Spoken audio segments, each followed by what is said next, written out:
Hello,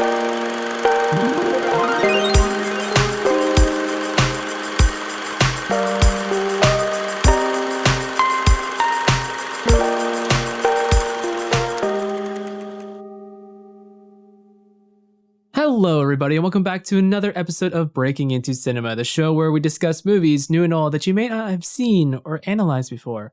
I'm Kevin. You mustn't be afraid to dream a little bigger, darling. Lau. Aw. I'm Tiffany. Those that can't do, teach. And those that can't teach Jim.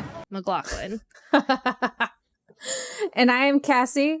I bring scientists, you bring a rock star. Ballschmidt. Nice. Today we are discussing the 1997 film Contact, which was Cassie's choice. Cassie, do you want to read us what the synopsis is?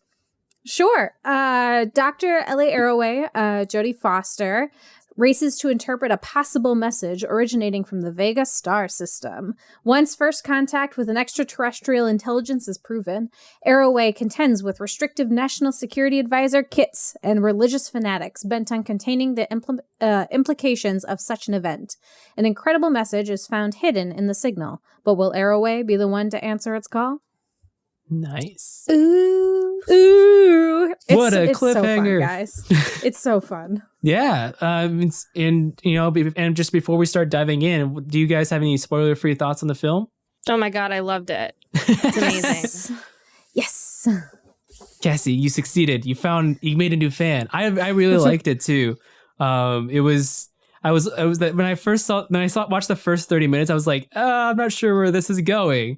But then it really paid off at the end, and I really enjoyed it. It's a really great science fiction film. Which I'm always excited to hear, because one of my greatest fears is that I will recommend a movie and that people won't like the movie I recommended, and then just assume that I have terrible taste in movies. Which I mean, sometimes that's fair, but no, yeah. But this one is genuinely such a good time. It's really fun. It's really good. It's really good. I won't get into it until we get to spoileries. Yeah. But Look, when you recommend a movie for something, I recommend it, then I leave it alone. But the only time it bothers me is if someone doesn't like the movie to the point where they're angrily texting me about it. I'm like, stop. You didn't like the movie. Too bad. Guess it wasn't a movie for you. Right. Yeah. This one's got lots of fun things. It's got a little romance. It's got action. It's got science fiction. It's got really decent visual effects. Oh, the visual effects. Yeah. We were talking about it earlier, that they still stand up today. There's some shots in there that are just are you kidding me? These are phenomenal. Mm-hmm. It's really it's a really solid technical achievement. Mm-hmm. It's very Zemeckis' style, especially in this movie, kind of reminds me of Orson Welles, especially with Citizen Kane, but with visual effects instead of camera tricks. Which there are definitely still some camera tricks in here, and also a lot of the long takes. Yeah. It's really really cool stuff. But yeah, if you guys haven't seen the movie, we are going to dive into spoilers about it. So you should go ahead and watch it. You can buy it on Blu-ray for $15 on Amazon, or you can rent it for $3.99. And the Blu-ray, I will say, has some great behind-the-scenes stuff that's very fun and very interesting. And I think it has 4 different sets of commentary. One with Jodie Foster, one with Zemeckis and one of the producers, and then one with with the 2 special effects people. Yeah. As well, interestingly, you can watch the whole movie via just soundtrack and just enjoy the visuals. That is which I thought was a really interesting addition to a movie, because the music is very, very fun and very good. I love the score. Yeah. So when I popped in the Blu-ray, it was it didn't have a menu. It just went straight to the movie. I'm like, oh, but I need to turn on subtitles. So I hit menu. Then I went to this very simplistic menu, but it's you got all these commentaries, and then I saw watch the movie with just the score. I'm like, oh, that's cool. It's amazing. I wish I could do that with Scott Pilgrim versus the World or something. Every time you guys talk about this Blu-ray, I'm like, I need to buy the Blu-ray. Now, everything you guys mention, I'm like, I need to buy the Blu-ray. It is top tier Blu-ray release. Remaster is really good, too. They did do a really, really good job with with the Blu-ray in general, but it's got lots of good stuff. It's the reason why I still enjoy buying movies is for stuff like what is on the Blu-ray. Like really interesting and in-depth behind the scenes stuff in terms of like the special effects. They didn't do a ton of like production based BTS, which is a little sad, but you know, I get it. BTS is hard. But there's lots of good. If you want to just listen to Jodie Foster for like 3 hours, her commentary is just good deliciousness. The very casual commentary. She's like, yes, and now this is a shot. So this shot's actually really interesting because, and then she goes on to explain it like a really nice, calm tone. Give Jodie Foster a podcast. That's all I got to say. Oh my gosh. Right. When we were texting on the chat, and Kevin, you nailed it, of like the most of the people like who are quote celebrities, like I could be chill with and be fine and like treat them as a normal person. But there are 3, and Kevin accurately depicted them as Cassie's Holy Trinity.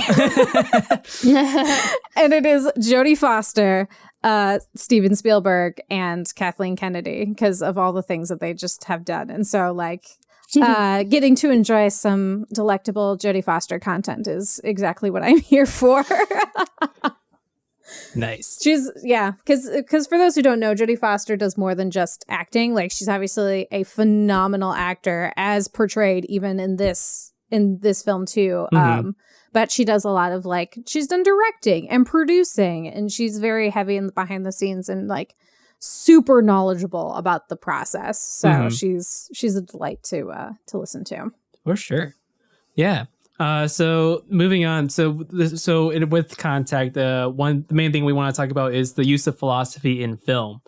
And you know, what is philosophy? So when Google defines philosophy as the study of the fundamental nature of knowledge, reality, and existence, especially when considered as an academic discipline. So film, as with all forms of storytelling, can be an outlet for philosophy, not necessarily speaking on how we exist, but instead why we exist, which is kind of what Contact talks about. It's a film about faith, you know, both spiritual and scientific.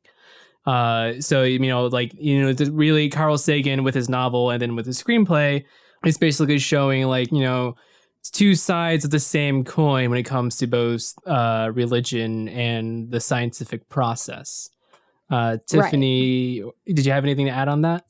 Yeah, I can get into a little bit later, but I guess going off of what you were saying, you brought up Carl Sagan, who wrote the screenplay for this film, and it didn't get made right away. So him and I think his partner made it into a novel, and then from the novel, it got made into a movie. But if you know anything about Carl Sagan, I'd say go research him. He was a great astronomer. He's like one of the most famous people in the science world, but like you can definitely see like his belief systems kind of like filtered into these characters, but not just in a way that like he's just pushing his beliefs on you. He is like exploring beliefs and coexisting, and like his reflection on life and like what it all means is like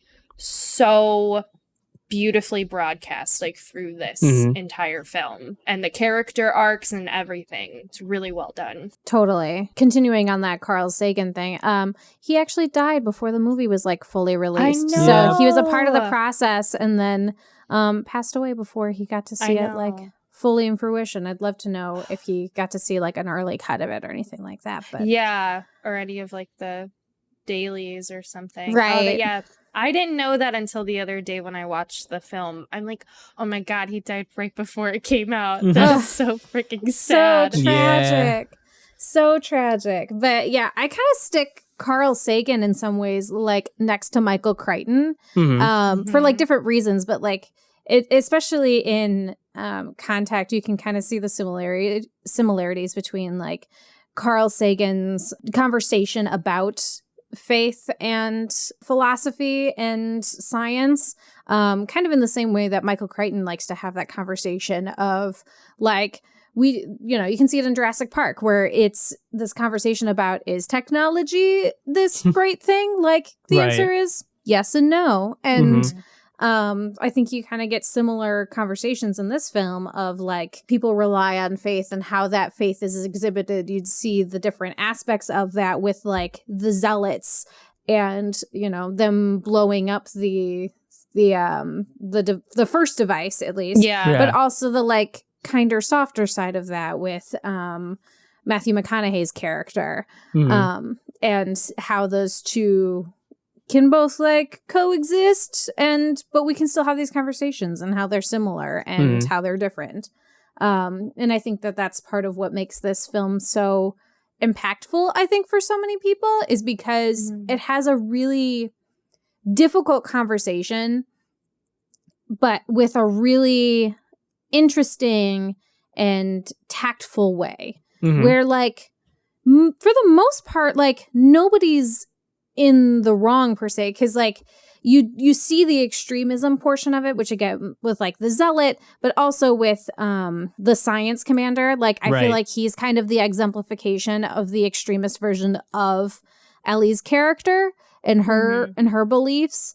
But you get to see like the alternative side of that and how that can be portrayed, and how the kindness that can be found on kind of both sides of those things. I mean, it's kind of like it's both sides meeting in the middle, essentially, because it's like, it is about applying faith to science and applying science to faith, so to speak. And then Jodie Foster and Matthew McConaughey's characters, their romance is basically kind of like symbolizes that connection that the two have, and kind of like the history of science and religion over the course of many hundreds of years. Right, definitely. And as I think it's great because it's a good movie about this topic, because there's other movies that are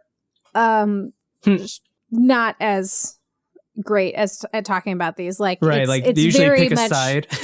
Exactly, like it's very much like pick this pessimistic scientific viewpoint, or pick this overly rose-colored glasses version of faith kind of situation, or just don't like acknowledge it at all.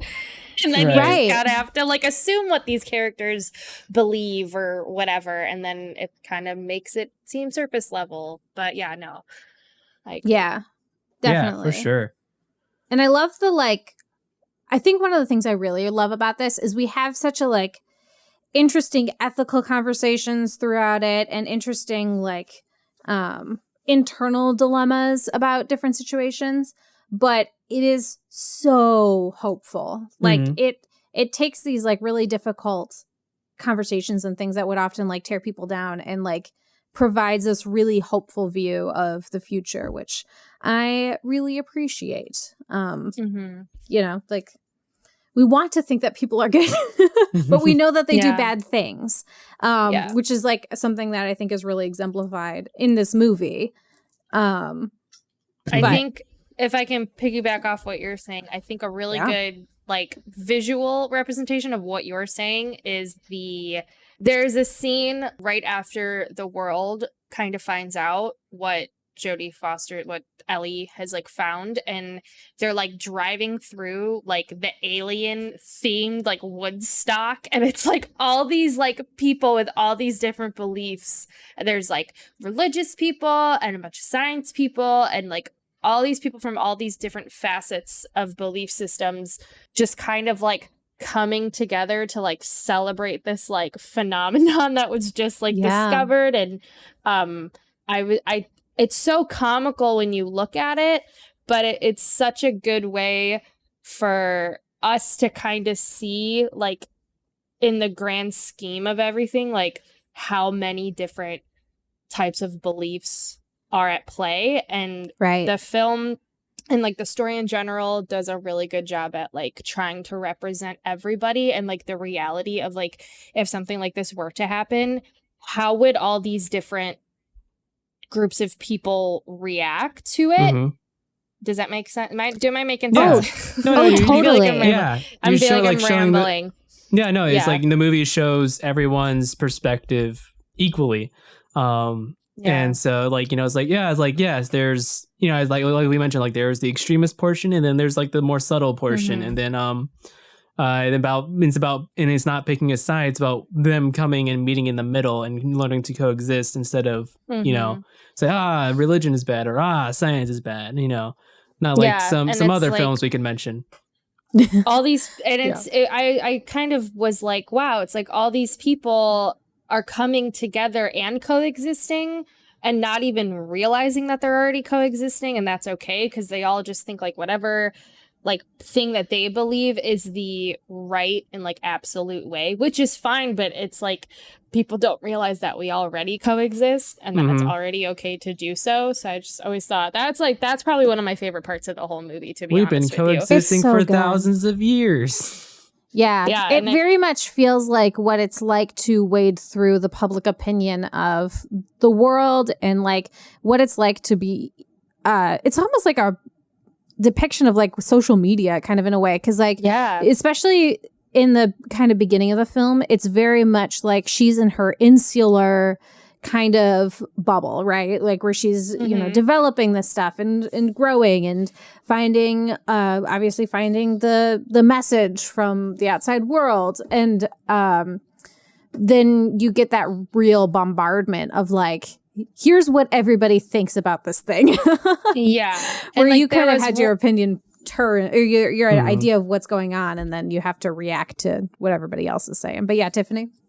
No, I was just gonna say, like, it's so quick how like her findings went like literally viral. Like, and she's at that like conference, like at I think she's at the Pentagon or the president's ball. There was some like sort of briefing later on in the movie where they find out, I believe it's the White House, actually. Is it the White House? Yeah, that's what I thought. I'm just like I can't remember for some reason that specific detail. Later on when they find out so and so is like not her is getting like into this spacecraft to go. And she's like watching TV and they're like, scientists found this.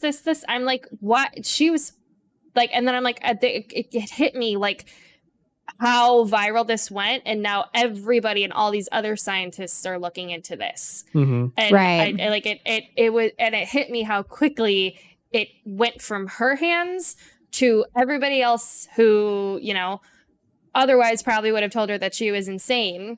Like before. Well, they were like tried to like shut her down multiple times. It was like, this is gonna ruin your career. But then like she did the dang thing and like got there and like tooth and nail scrambled her way up to like get the funding that she needed and to get the what she needed technology wise and all that stuff, just for it to be like, we're once again talking about the white cis man. Because he like, what's his name? Dunlim is What was his name?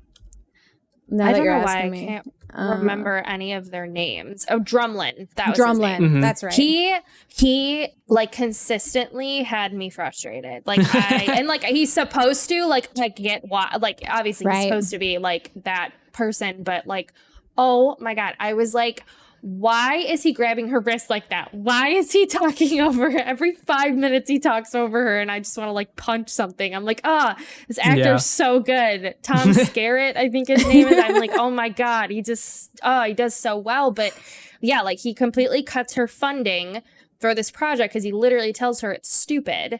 And then the second, everyone catches wind of this thing that she found, because her and her theories and ideas are not stupid. She had something, really going there.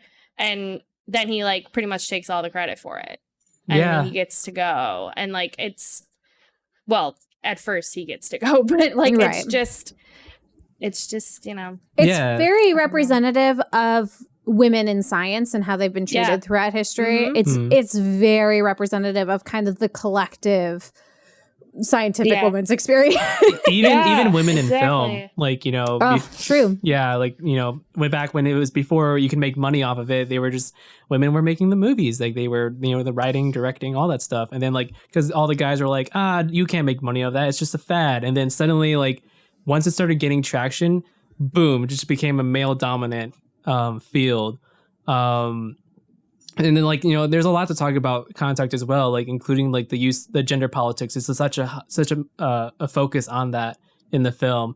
Although, like, I feel like it backtracked itself a little bit, where the part where Jodie Foster is told about like the map, this code is actually 3-dimensional. It's like she didn't discover that herself. It was a guy that told her about that. So that's like a little backwards from my perspective about its use of gender politics. But I'm wondering if you guys had any input on that. I guess kind of like related to what you were saying, not directly, but I was gonna bring up this scene where Drumlin is about to get into the craft and like he's talking to her and he's like, wow, I'm so excited. He's like, I'm glad you made it. I'm surprised that you even came. He's like, this is kind of like the film where I felt like, you know, Carl Sagan was like talking to us, not in terms like what he believes, but like stuff that he had heard in the science world. And like he straight up says it to her. He's like, I know you probably think this is really unfair, but I like that's just kind of how the world works. Yeah, turns around and walks away, and it's like, oh my god, what were you gonna say? Oh no, I'm just totally agreeing with you. Like he straight up says, he's like, I know that you feel this is unfair, and it is. Like, but the world isn't fair. Suck it up. But I think what makes that conversation so interesting too, though, is Jodie's response, which was, right, if people didn't do what you are doing, it's people like, you know, it's essentially her response is like, if people like you didn't do this, then the world would be fair. But it's a definite talk on like the actions of the individual, you know, kind of being the one to kind of push society forward. Like if everybody decided that this is not okay, and on an individual level we chose to not do these things, you know, then that would change the way our society is. And it's there's a quote somewhere where it's, we all think that when it comes to making a difference, we can't change things, you know, when it is everybody intentionally making an individual choice that is the thing that changes things. Right. Especially when it comes to things like this. Like we're like, oh, we can be a catalyst for change, and then we just don't. But I think that leans into the, you know, kind of the philosophy that is portrayed in this of like the individuals of one, or the individual actions of one can affect everybody.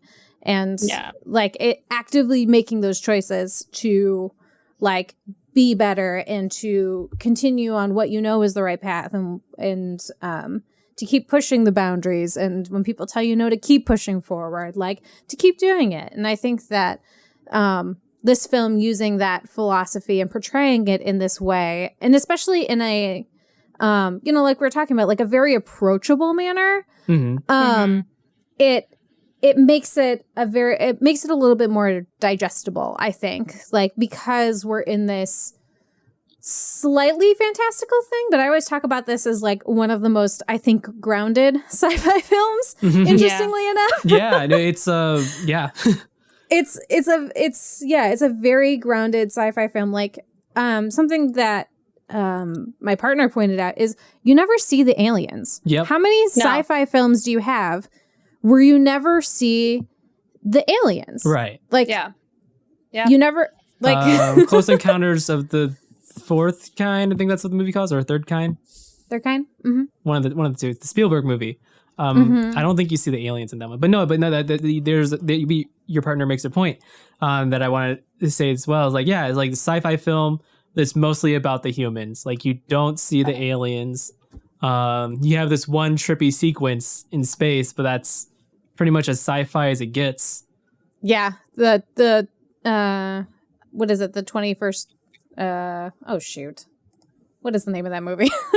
2001: A Space Odyssey. 2001: A Space Odyssey. Jeez Louise, I was like, it's 21st something. You don't know your Kubrick, man. How dare you not know things about a problematic director? Actually, though, quick side note, there's a great t-shirt out there that I really, really want to buy. That's the Apollo missions as directed by Stanley Kubrick. And it's like a crew shirt of like Stanley Kubrick directing the moon missions, and I think it's the funniest thing. That's awesome. That is hilarious. We'll have to, we'll have to post a picture of it or something, but it's super funny. Yeah. I'm like so into the Shining theories that like I'm like obsessed with the theory that like The Shining is just like an allegory for him shooting the moon landing. I'm like, I believe it. I don't know why, but I do. I want to know what that theory is. I'm going to send you a video. Thank you. That sounds ridiculous. That's so funny. But nonetheless, Contact is definitely a more grounded sci-fi film in terms of like, I think it's a fairly realistic look. And the gaslighting that happens at the end. Oh my gosh. Oh my God. Him yelling at her or whatever. And then after the big moment of her being on the stand in front of Congress and all that stuff. Savage. Right. Oh my gosh. It's just complete savagery. I've been waiting until we get to this part because I just have a lot to say. Yeah. Well, when she comes out and she's like, did you have a chance to look at the confidential thing? I flipped through it. Well, it was interesting that there was 18, that she came back with statics, but it was 18 hours of static. I'm like, God damn it, you're letting her just like believe that she's not sure if this is real or not? Oh. Some bullshit. And that's the thing, like, I didn't even think of like the 18 hours of static, but I was like, there has to be a clock. There has to be a clock or something to prove that she was in there. And I didn't even think of the footage time until they said it. And I was like, oh, of course, Tiffany. Come on. The answer was in front of you all along. I know. I'm like, I thought they were actually going to find footage. That was my next theory. I was like, they're going to actually find the footage. And it's going to go into like the Area 51 folder. And it's going to be part of our alien lore for the US government.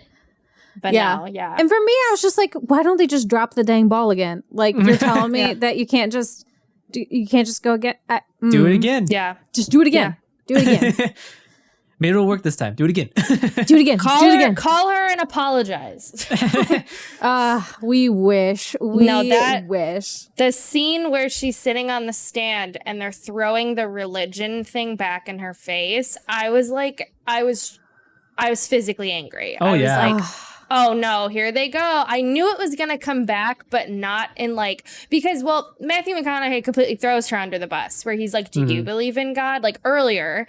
And then that's where I thought it was going to end. That's where I thought, it was going to end there. Like that was just one and done. But then they completely just put her on blast and are like, oh, so the 95% of Americans, or what is it, the world population who believe in God, and like you want us all to think that you were in space for 18 hours? Like it's just, and they all just sound so hypocritical, but they're all yelling at her, and it's like, I'm like, I just want to throw something because that's just not fair. And that is just like another really great example of like what Carl Sagan kind of went through himself, with being asked those questions constantly, and him being like, there's no proof that there is this and there's no proof that there isn't, both ways, so I just don't really have an answer. And Schrodinger's cat. And that's kind of what makes it so interesting too, like kind of going back to the philosophy of it, of like the two sides of the coin of like she describes her experience with the aliens as like this almost spiritual encounter. And like you hit that point exactly, Tiff, of like people can have like similar experiences on totally different things. And like Matthew McConaughey's character talks about like how he had this like experience and it was life-changing and it's what led him to God. And like for other people, it's just like it leads you towards the exploration of figuring out if life is out there and like what is the meaning of it all. And it's just so good. And so many pieces of this film too really lean into like the visuals in particular really help to push the narrative. Yeah, definitely. Like the cinematography is great. The visual effects are great. And like the opening shot of just like seeing all of space and it's all, in all its glory. It's like it is either a spiritual experience or something that sparks scientific curiosity. In the case of Ellie Arroway, it sparked scientific curiosity. So, it all showed her, and then like her dad was more of like a man of faith. So it's kind of like, it was interesting to see that dynamic as well. Yeah. And I'd love to talk more about the cinematography and VFX stuff and kind of the technical aspects of this film after the break. Dun-dun-dun.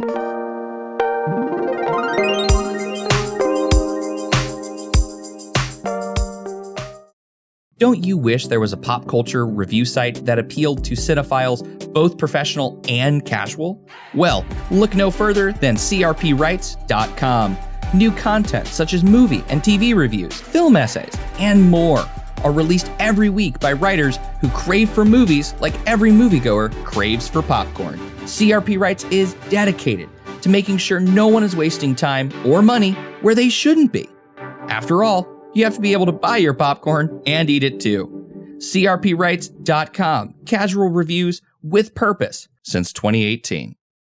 Starting a podcast? Try a Podbean Unlimited hosting plan. It's what we use here at Committed Critics, giving us the opportunity to have our show on Pandora, iHeartRadio, and even Spotify. You can get your first month of unlimited hosting for free on us by going to podbean.com/committedcrits, just like our Twitter, or by clicking the link in the description. Podbean, the easiest, most affordable option to get started in podcasting.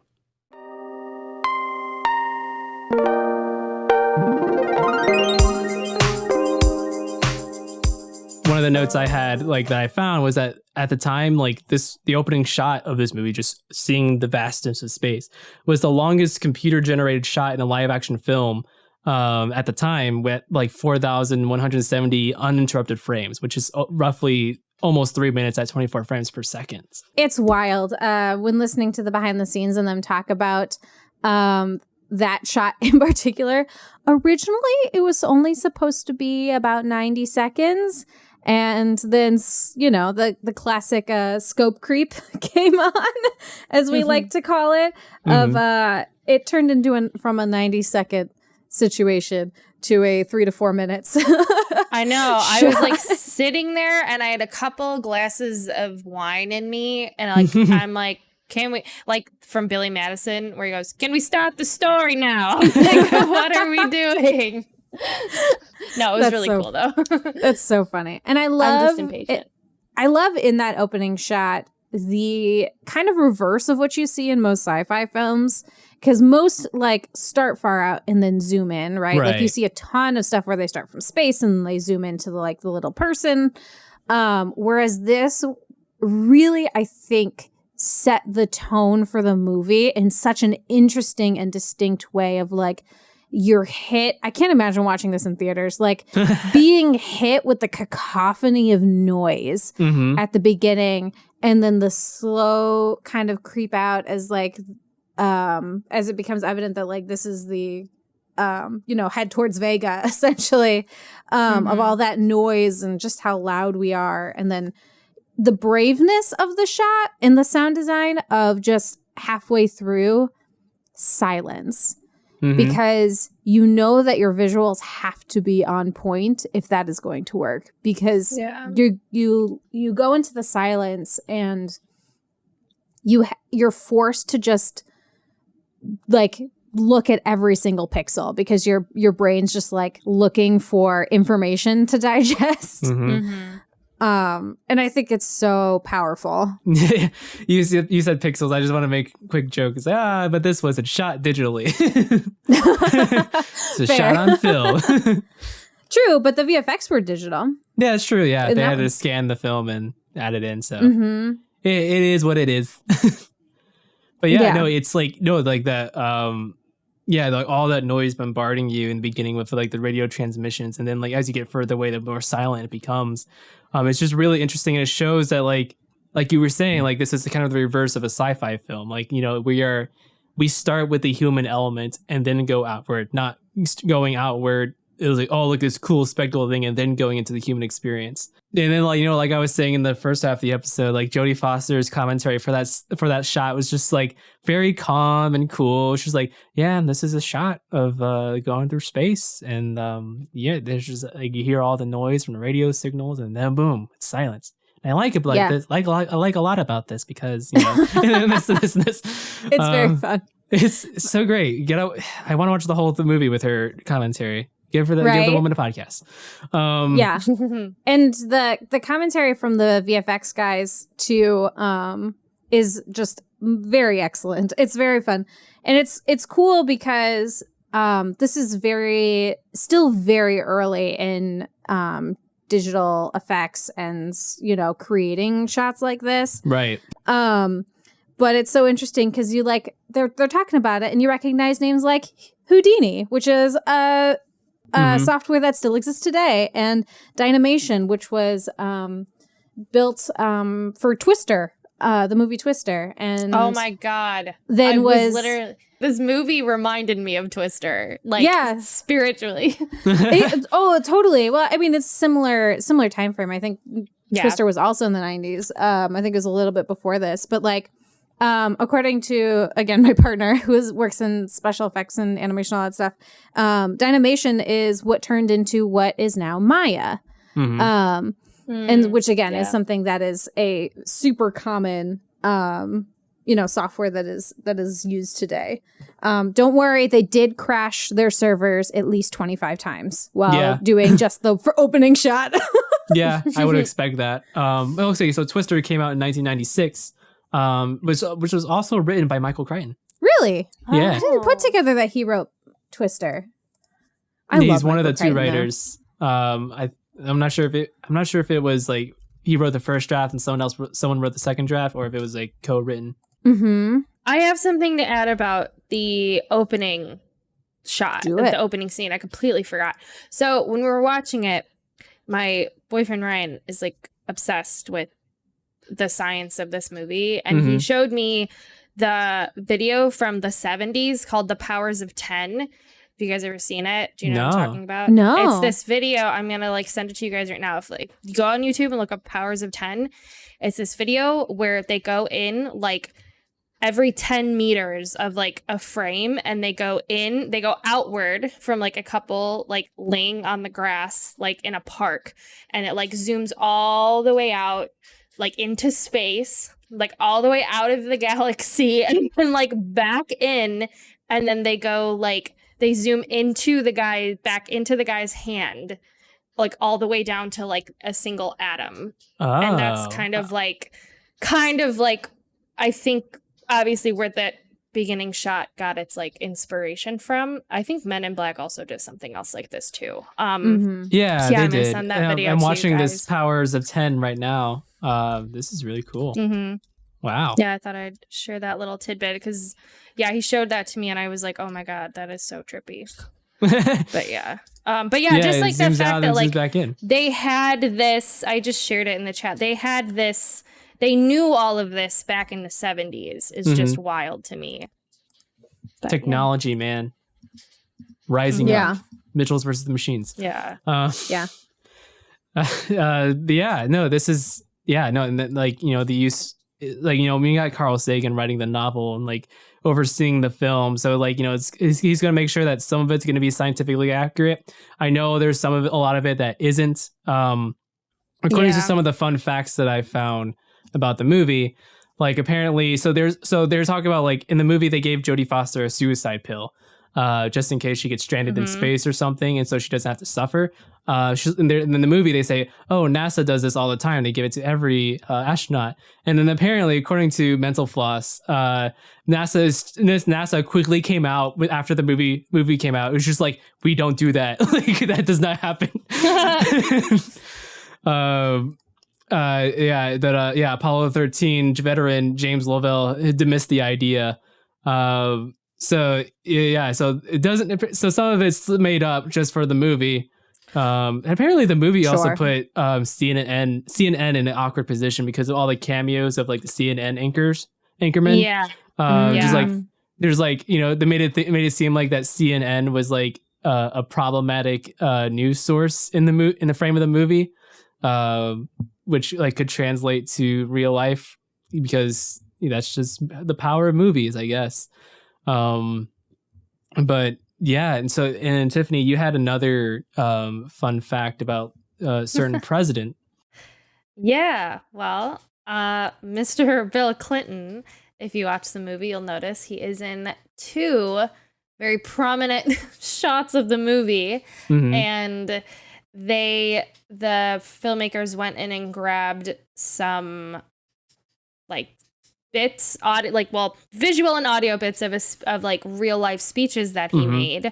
And they, this is a fictional film. These real speeches that they like recycled have nothing to do with, what's actually going on in the film. It's just like they've tried to find bits and pieces of his speeches that like would fit what is going on in the film. And people kind of were weird about, because they knew where the speeches came from. One of them, and this is the speech that they use that's later on in the film, and it talks about Saddam Hussein and Iraq and like the context of all of that. People were like not happy with it. But like, at the time people still took that kind of stuff very seriously, and they didn't, they were nervous about what that would mean if like other people saw that, and like kind of, like we were talking about before, like subtext. Like if people like,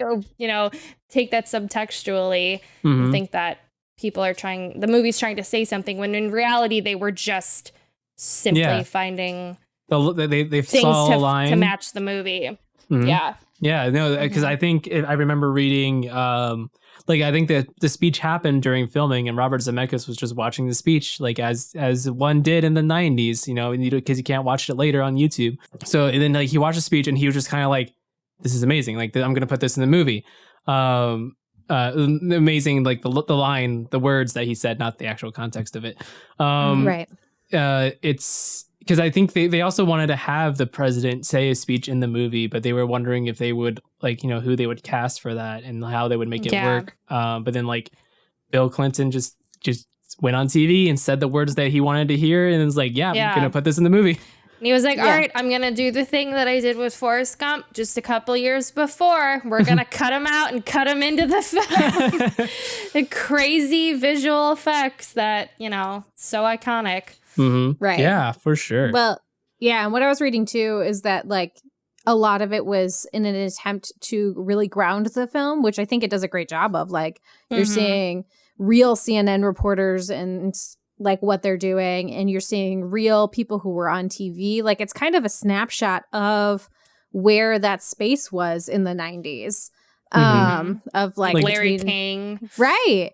Yeah. And there were a couple of other like big name people that you recognize and are talking directly about the film. So it gives almost that credence that like War of the Worlds did, when it did the radio broadcast originally. Yes. It gave me that kind of like modern twist on like just saying that aliens have appeared on the radio and people panicking. People getting really scared. Yeah. Right. But it gives that same kind of like grounding mentality, right? Because these are people you recognize and voices you recognize.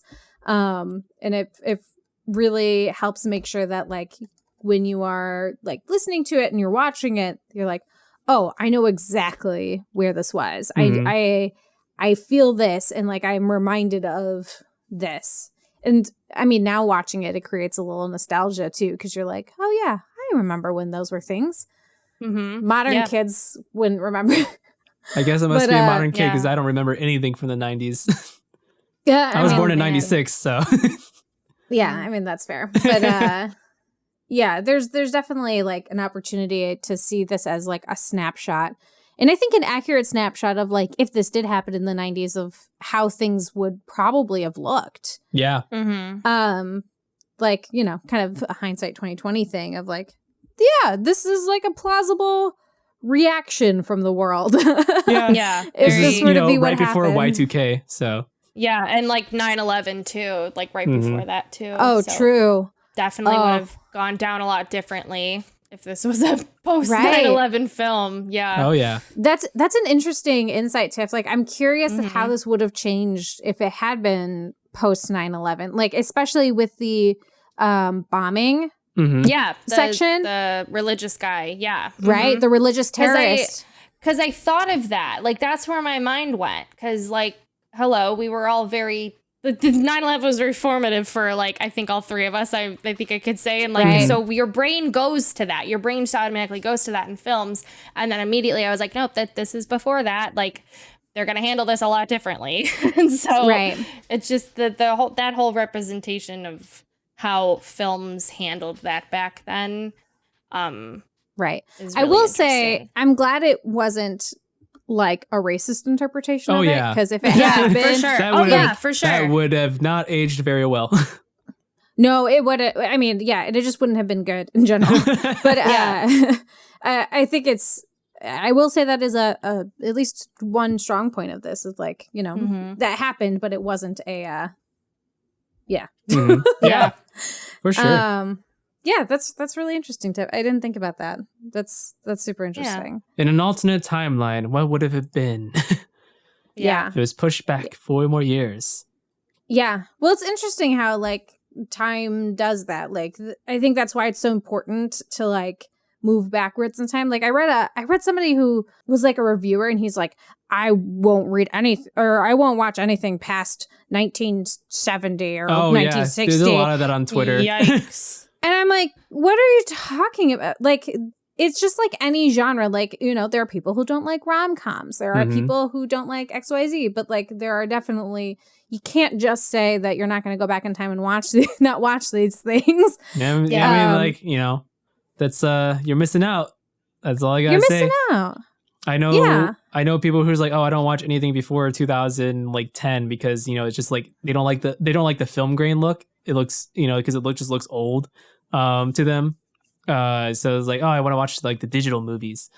Yeah, but there were digital stuff in the 90s too. Like there's, you know, at least a little bit. But like you're right in the early 2000s because I think Star Wars, the Star Wars Episode 1 was the first one that was first movie completely shot on digital. No, the first movie completely shot on digital is Avatar in like 2009.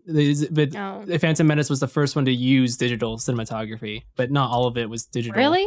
I believe so. Huh. Add us interesting. On all you know of what? I'm going to look it up right now.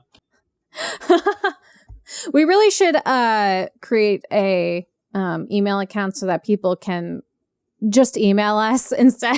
Yeah. So He's like, to call us out on all of our inaccuracies. The first that could be a full-length blessing and feature a curse, film shot though. completely on digital. This is a forum, so it's not accurate. Never mind. I will say there is another bit of tea that I found while researching this film. Okay, so director George Miller, I'm reading this from Wikipedia. Director George Miller, who had developed contact with Warner Brothers before Zemeckis' hiring, unsuccessfully sued the studio over breach of contract policies. But Francis Ford Coppola filed a lawsuit against Warner Bros. And Carl Sagan, and this was like, he died like a week before this.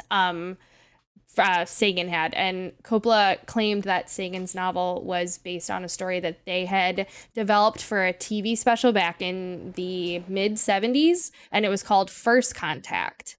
And it was dropped basically because Coppola had come like way too late with it, and like because it had already been made, or the new movie had already been made.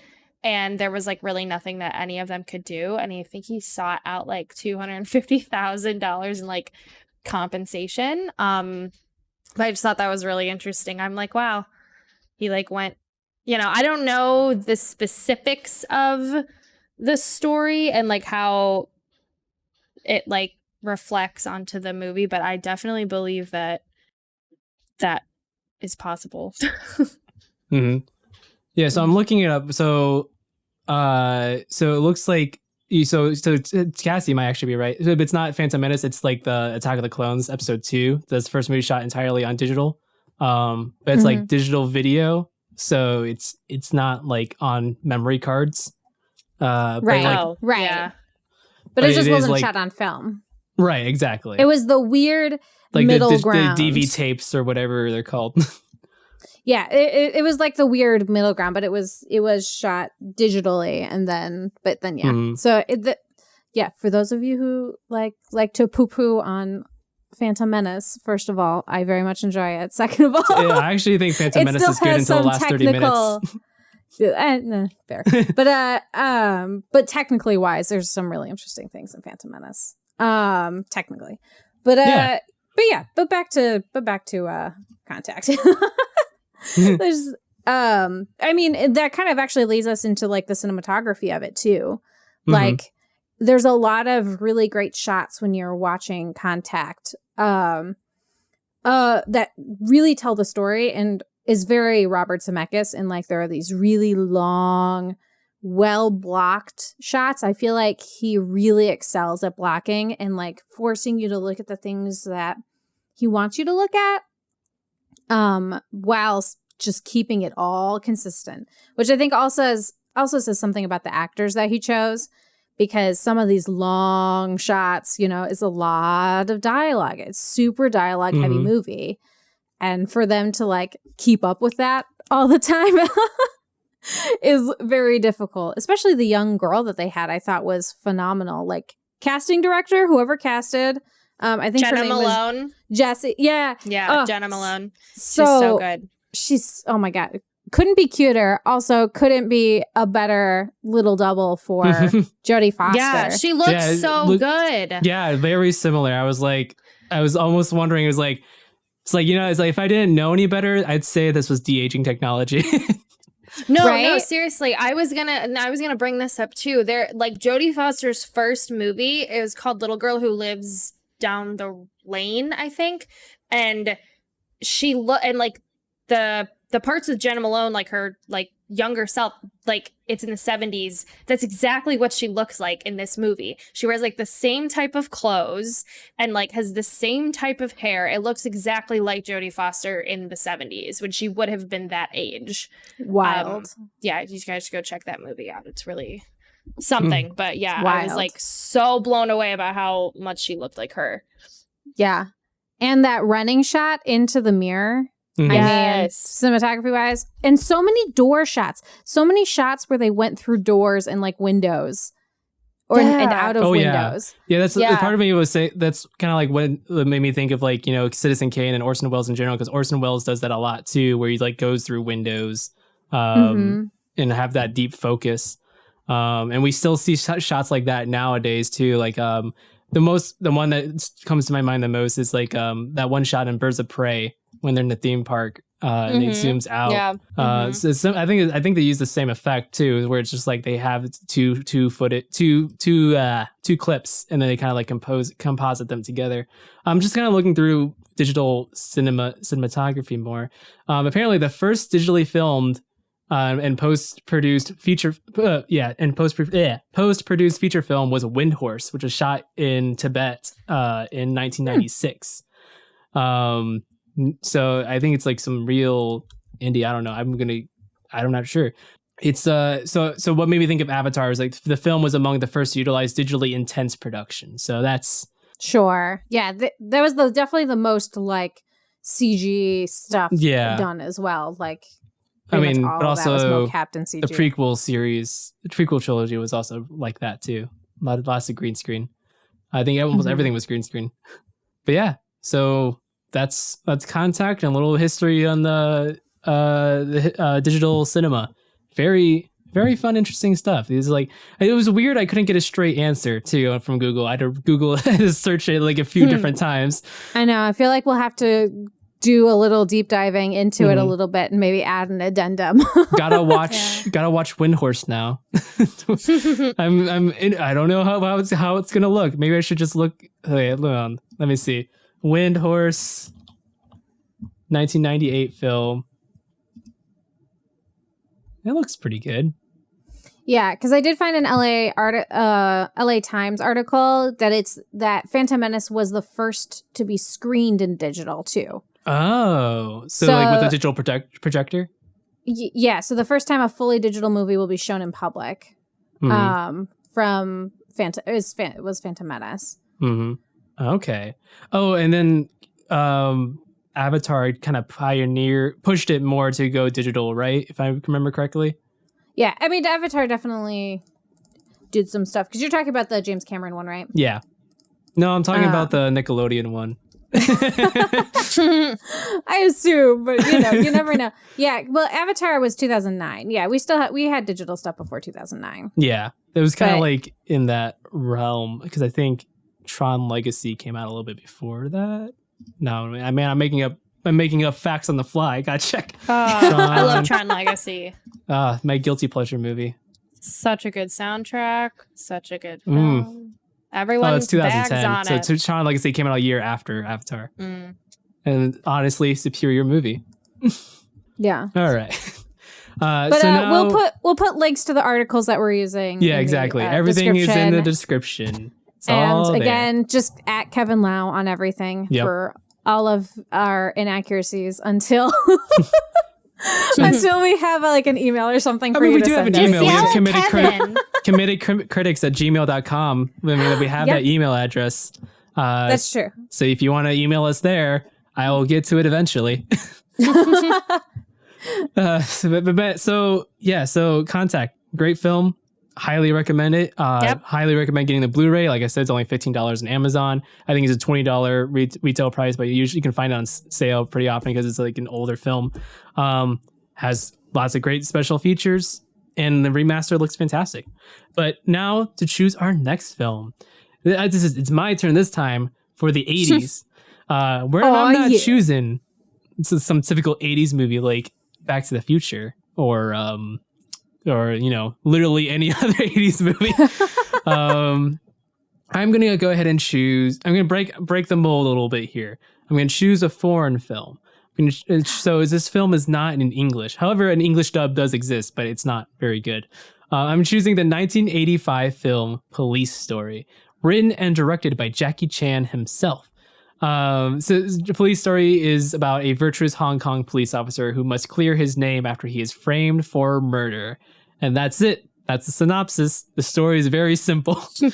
The movie mixes slapstick and wild stunts and features some painful outtakes during the final credits. So like you'll see like like how some movies have bloopers at the end of credits. Like the actual credit sequence of this movie is just seeing the behind the scenes of the stunt work. And some bloopers as well. That's so fun. Yeah, it's really I love great when they do that. Yeah, so this is Jackie Chan's breakout film. Like he started in Hong Kong. He did some smaller stuff, and then he went to America, but he couldn't land any roles. Then he went back to Hong Kong. He's like, you know what? I'm just gonna make a movie my way. And then he did, and then Police Story just became a huge hit. And then landed him back to Hollywood, work with Rumble in the Bronx, and so on and so forth. So yeah, like I said, this is written and directed by Jackie Chan, starring Jackie Chan doing all the stunts. He does his own stunts, amazingly. It is available for free on YouTube. You can watch both the subtitled version and the dubbed version on YouTube for free, linked in the description. However, if you want to watch the nice 2K remaster of the film, it is available to stream on the Criterion Channel and HBO Max. It does have a physical release in America through the Criterion Collection, which also combines it with the sequel, Police Story 2, also written and directed by Jackie Chan himself. Nice. Have you guys? Awesome. Can't wait. Have you guys seen this movie before? No.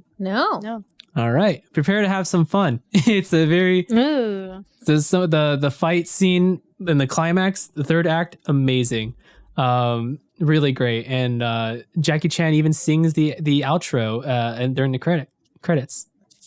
Amazing. But yeah, so this has been breaking into cinema. Any final thoughts before we end the show? Watch Contact. Yeah, watch Watch Contact again. Watch Contact, email us, tweet us what you think. I feel a lot better that I get to actually talk about. I got to say all I had to say about this movie. Yeah, this is really good, and I did not expect to like it as much as I did. Well, hopefully you'll like Police Story. It's very fun. I swear, it's a good movie. No, I bet I'll like it.